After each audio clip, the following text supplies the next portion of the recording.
BPL ও জাতীয় cricket লিগের পারফরমেন্সে এবার ভারত ও শ্রীলঙ্কার বিপক্ষে সিরিজের জন্য ঘোষিত ৩০ সদস্যের প্রাথমিক স্কোয়াডে ডাক পেয়েছেন উইকেট রক্ষক ব্যাটসম্যান এনামুল হক বিজয়।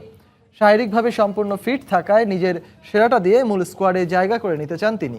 পাশাপাশি দলের সাথে না থাকতে পারলেও নিউজিল্যান্ডের বিপক্ষে শেষ টেস্টে সতীর্থরা ভালো করবে বলে বিশ্বাস বিজয়ের।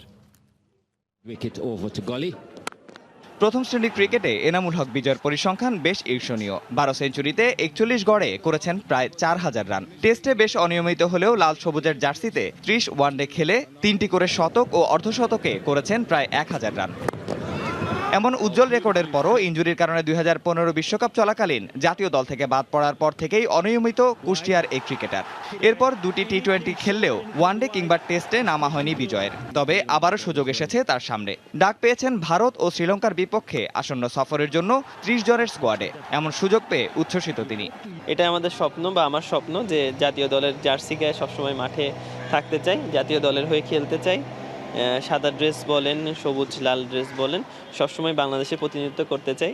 এই জন্য আসলে পরিশ্রমের কোনো ঘাটতি রাখছি না। শারীরিকভাবে পুরোপুরি ফিট থাকায় আসন্ন সফরে মূল দলে জায়গা করে নিতে বাংলাদেশ ক্রিকেট লিগের ম্যাচকে প্ল্যাটফর্ম হিসেবে দেখছেন বিজয়। বিসিএল এর লক্ষ্যটা অনেক বেশি বড়ই চিন্তা করছি, যেহেতু জাতীয় দলের সবাই বাংলাদেশেই থাকবে, সবাই খুব এক্সাইটেড ইন্ডিয়া সিরিজের জন্য। ইন্ডিয়ার সাথে একটা টেস্ট ম্যাচ আছে।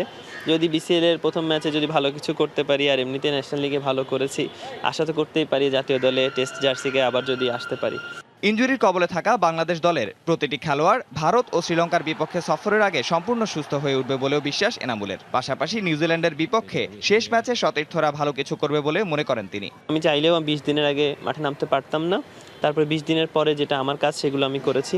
তো এরকমই যেমন মুশফিক ভাইয়ের ইনজুরিটা, ইমরুল কায়েস ভাইয়ের ইনজুরিটা, সৌরভ ভাইয়ের ইনজুরিটা বা আদার্স যে যারা আছে, মুস্তাফিজের ইনজুরিটা, এগুলো আসলে সময়ের প্রয়োজন। সবকিছু ঠিকঠাক থাকলে ফেব্রুয়ারিতে ভারত ও মার্চের প্রথম সপ্তাহে শ্রীলঙ্কা সফরে যাবে বাংলাদেশ জাতীয় ক্রিকেট দল। নিয়ামতুল্লাহ বাবু, সময় সংবাদ, ঢাকা।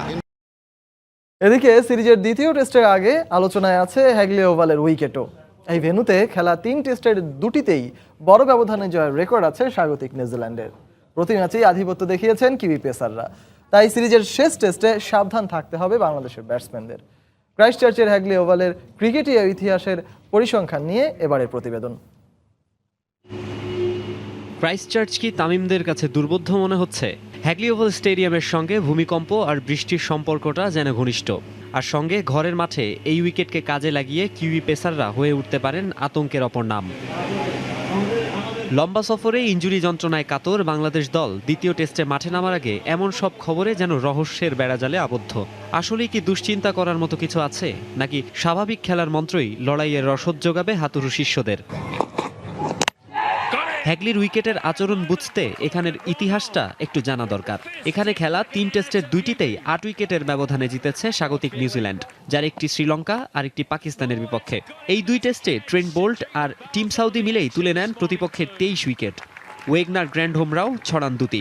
তাই গতি আর সুইংয়ের সঙ্গে পাল্লা দিতে তৎপর থাকতে হবে টাইগার ব্যাটসম্যানদের। কিন্তু তামিম সাকিবদের জন্য অনুপ্রেরণা হতে পারেন স্টিভেন স্মিথ, জো বার্নসরা। ২০১৬ ফেব্রুয়ারিতে এই দুই অস্ট্রেলীয় ব্যাটসম্যানের কাছেই নাস্তানবুদ হয়েছে নিউজিল্যান্ডের শক্তিশালী পেস আক্রমণ। সেবার কিউইরা হারে ৭ উইকেটের বড় ব্যবধানে।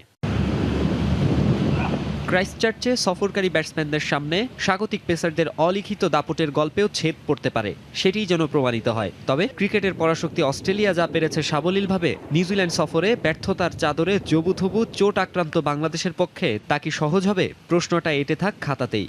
হ্যাগলি ওভালে শুধু ব্যাট বলের লড়াইয়ে মগ্ন থাকুন সাদা পোশাকের টাইগার সেনানীরা। মাকসুম আলম খান, সময় সংবাদ।